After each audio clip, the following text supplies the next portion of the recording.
Hi hello नमस्कार मित्रांनो, मी तुमचा मित्र राज. जीवन एक अश्वमेध या आपल्या मराठी युट्यूब चॅनल मध्ये तुमचं सर्वांचं मनापासून सहर्ष स्वागत करतो.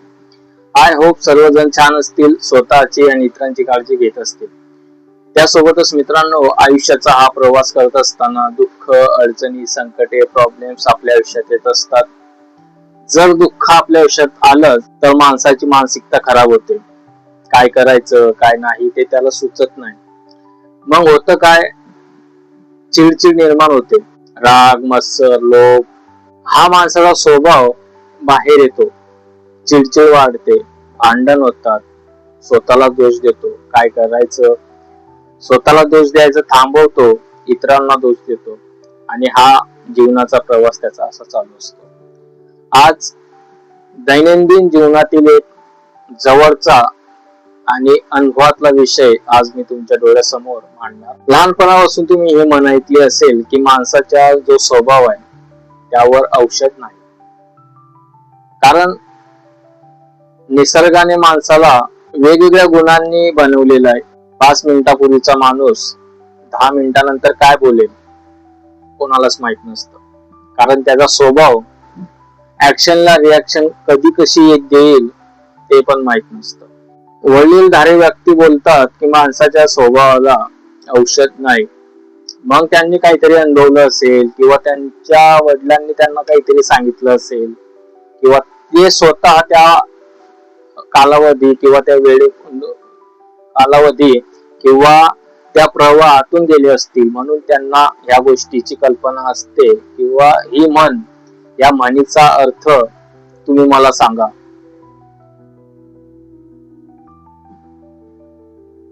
मग प्रश्न आपल्या डोळ्यासमोर येतो की माणसाचा स्वभाव म्हणजे काय. साहजिकच तुम्हाला पण हा प्रश्न आला असेल. मित्रांनो, सायंटिफिक भाषेमध्ये सांगतो, समजायला सोपं जाईल आणि जास्त बोर वाटणार नाही.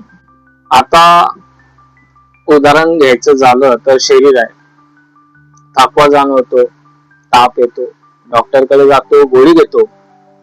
गोळी घेतल्यानंतर लगेच आपल्याला बरं वाटत नाही, थोडासा वेळ द्यावा लागतो. त्यानंतर आपलं डोकेदुखी काय असेल ते थांबतं. त्याचप्रमाणे माणसाचा हा स्वभाव आहे की तो त्याच्यामध्ये खोलवर रुजलेला आहे.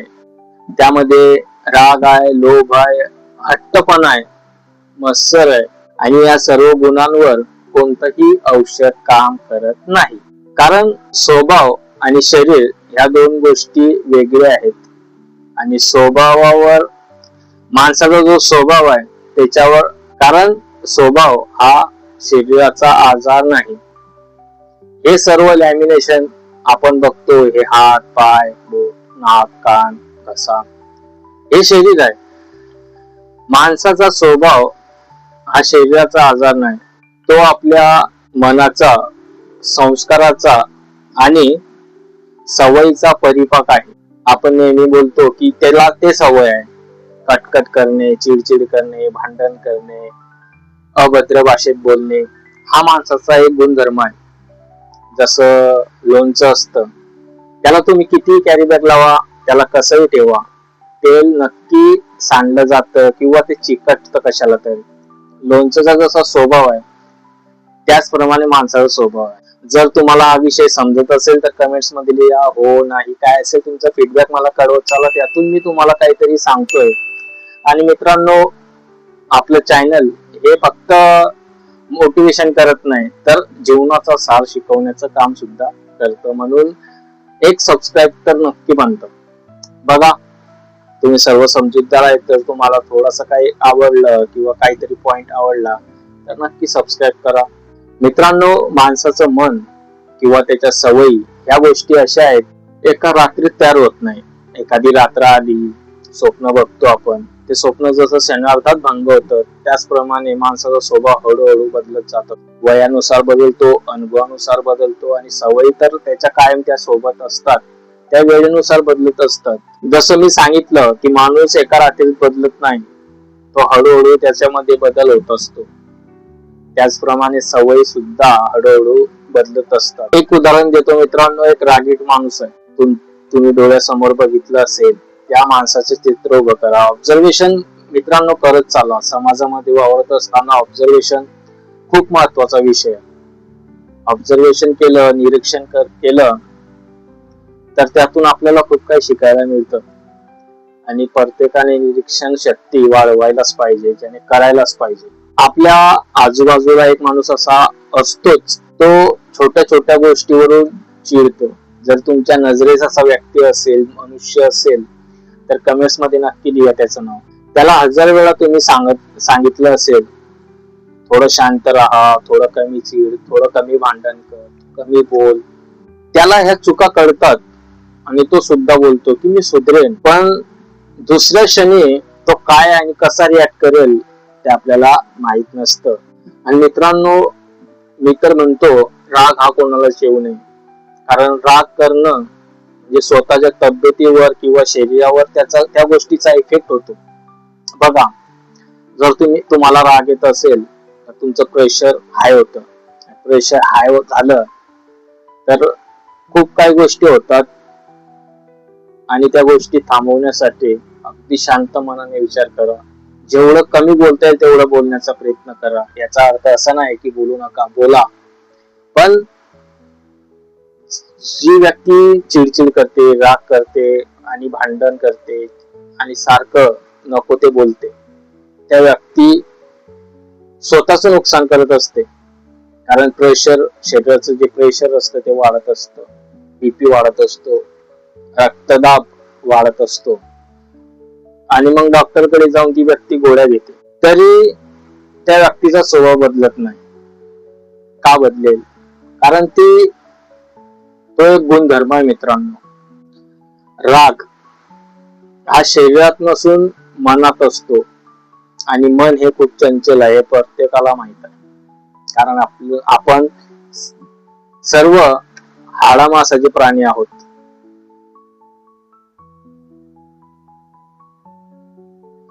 आणि मनाला बदलायला औषध लागत नाही मित्रांनो, त्याला लागतं आत्मपरीक्षण. आत्मपरीक्षण हा विषय खूप मोठा आहे. सखोल विषयावर आपण नंतर बोलू. कारण आत्मपरीक्षण स्वतःमध्ये केलं पाहिजे. आपण काय चुका करतोय, आपलं कुठे काय चुकतंय, त्या गोष्टीचं आत्मपरीक्षण व्हायला पाहिजे. मित्रांनो, आयुष्य म्हटलं तर विविध रंगांनी भरलेलं आहे. विविध माणसांच्या स्वभावाने भरलेलं आहे. त्याचप्रमाणे दुसरं उदाहरण देतो आणि खूप जवळचं उदाहरण देतो. कंजूस. सोप्या भाषेत झालं तर कंजूस माणूस. काही लोक जन्मभर कंजूस असतात. किती पैसा असला तरी 1 रुपया सहज खर्च करणार नाही. तुम्ही बघितलं असेल तर काही लोक हातात पैसा येताच उधळून टाकतात, खर्च करतात. मग खिशात काही शिल्लक राहत. आणि आजकाल तर नाहीच राहत, कारण महागाई खूप वाढलेली आहे. जी आपण कमावतोय ते आपल्याला पुरत नाही महागाईच्या हिशोबाने. असो, एक कंजूस माणूस आणि एक ज्याच्याकडे खूप पैसा आहे, पैसा आल्यानंतर तो लगेच उधळून टाकतो, खर्च करतो. या दोन्ही माणसांना आपण किती समजून सांगितलं जरा बॅलन्स ठेव. आपण सांगतो समाजाचं आपण देणं लागतो, समाजामध्ये राहतो, वावरतो.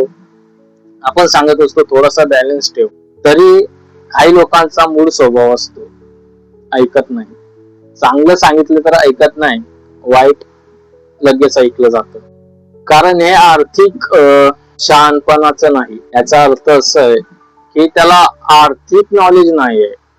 पैसा सांभाळून ठेवणं आपल्या येणाऱ्या भविष्यासाठी हे नॉलेज त्याला नसतं. तर त्याची मनाची जी ठेवण आहे त्या ठेवणीचं हे लक्षण असतं की त्याचं मन त्याला काय बोलतंय त्यानुसार तो कृती करत असतो. मित्रांनो, सोपं आणि एक चांगलं उदाहरण देतो. प्रामाणिकपणा आणि लबाडी. आपल्या आजूबाजूला असे खूप लोक असतील की ते खूप प्रामाणिकपणा असतो त्यांचा, की 10 रुपये कोणाचे सापडले ते रिटर्न करतात, मोबाईल सापडला रिटर्न करतात, नियती बघत असते. तर या बाजूला ऑपोजिट बाजूला लबाडी. पैसे असून सुद्धा न देणे, उद्या देतो, आज देतो, असं करून तो पण एक गुणधर्मच आहे मित्रांनो, खोटं बोलणे. एक साधा प्रसंग बघा, एखाद्याने तुम्हाला पैसे दिले आणि तुमचं काम झालं, त्यानंतर तुम्ही पैसेच परत करत नाही. समाजात अशा गोष्टी बघायला मिळतात की एखाद्या गरजूवंताला एखाद्या व्यक्तीने मदत केली त्याच्या दुःखाच्या वेळात, जेव्हा त्याला प्रॉब्लेम्स होते त्यावेळी त्यानंतर त्याने त्याचे पैसे रिटर्न केले नाही. झालं काय? बोलणेच बंद केले. समाजात अशा गोष्टी आपल्याला बघायला मिळतात. मित्रांनो, आपला स्वभाव हा लहानपणापासून आपल्यामध्ये रुजू होत असतो. तो असा संस्कारातून, कुटुंबातून, अनुभवातून हा स्वभाव घडत असतो. एक उदाहरण घ्या ना मित्रांनो, एक सोपं आणि साधं उदाहरण मी तुम्हाला देतो. एखादं रोपट आहे, छोटं रोपट आहे, जसं ते वाकडं वाढलं त्याला सरळ करणं खूप कठीण आहे. तसंच मानवाचा जो स्वभाव आहे तो सुद्धा तसंच आहे. एखाद्या व्यक्तीचा स्वभाव आपण बदलू शकत नाही. म्हणून आपले जे पूर्वज होते, ज्या आधीची लोक होती, वडीलधारे, ते म्हणत असायचे स्वभाव दुर्तिक्रम, म्हणजेच स्वभाव ओलांडणं फार कठीण आहे. मित्रांनो, एक गोष्ट स्पष्ट करतो इथे, औषध नाही. तुम्ही बरेचदा ऐकलं, माणसाच्या स्वभावाला औषध नाही, औषध नाही. औषध नाही याचा अर्थ असा आहे, बदल अशक्य आहे, म्हणजे त्याचा स्वभाव आपण बदलू शकत नाही. ते रंग टाकून किंवा रंग मिसळून ते बनवलेलं वाक्य आहे, ही औषध नाही. याचा अर्थ असा आहे की माणसाचा स्वभाव आपण बदलू शकत, पण प्रयत्न, जाणीव आणि सराव यांनी हळूहळू बदल घडू शकतो. सर्व मनाचा प्रश्न आहे, त्याने घेतलं, विचार केला की हळूहळू त्यामध्ये बदल घडू शकतो. तुमच्या नजरेचा कोणी व्यक्ती असेल की तो सारखं चिडचिड करतो, ते त्याला हा व्हिडिओ नक्की तुम्ही शेअर करू शकता. संत तुकाराम, गौतम बुद्ध यासारख्या महात्म्यांनी स्वतःच्या स्वभावावर विजय मिळवला, पण तो एका दिवसात नाही मिळवला. वर्षानुवर्षाच्या साधनेतून. त्यामुळे स्वभाव बदलण्याचं खरं औषध म्हणजे आत्मपरीक्षण. स्वतःच मध्येच डोकून बघा की आपण कुठे चुकतोय, आपण काय करतोय, आपला मार्ग कोणता आहे, आपण करतो काय, या गोष्टीचा विचार केला. या सर्व गोष्टीचा विचार केला म्हणजेच आत्मपरीक्षण. संयम आणि सातत्यपूर्ण प्रयत्न करा. एखाद्याचा स्वभाव बदलतच नाही तर त्याने स्वतःचा स्वभाव बदलण्यासाठी लिहिणं गरजेचं आहे की आपण कुठे चुकतोय, आपलं डायरेक्शन काय आहे, आपण भरकटतोय का, याचा विचार केला पाहिजे. मित्रांनो, आपण हे लक्षात ठेवायला पाहिजे नेहमी की दुसऱ्याचा स्वभाव बदलण्याच्या नादात आपण आपला वेळ घालवतोय किंवा आपली शक्ती वाया घालतोय.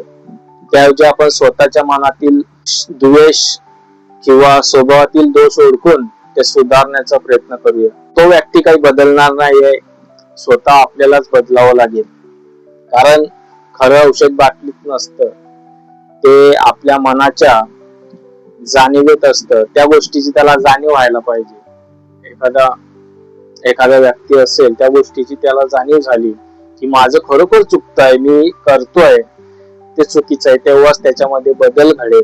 जर एखादी व्यक्ती चिडचिड करते तर त्या व्यक्तीशी जास्त वाद घालू नका, बोलत बसू नका. त्या व्यक्तीला सांगा की तू फक्त एक रुग्ण आहे, जसं एक पेशंट असतो, त्या पेशंट प्रमाणे त्याला घेतलं पाहिजे, त्याची काळजी घेतली पाहिजे, त्याला समजून सांगण्याचा प्रयत्न करायला पाहिजे. मित्रांनो, व्हिडिओ कसा वाटला किंवा तुम्हाला व्हिडिओ विषयी काय वाटतं ते कमेंट्स मध्ये नक्की लिहा आणि आपल्या आयुष्याचा जो प्रवास आहे तो सुखकर करण्याचा प्रयत्न करा. असंच मोकाने करा. भेटूया नवीन विषयासह. तोपर्यंत काळजी घ्या, आनंदी राहा. जय हिंद, जय महाराष्ट्र.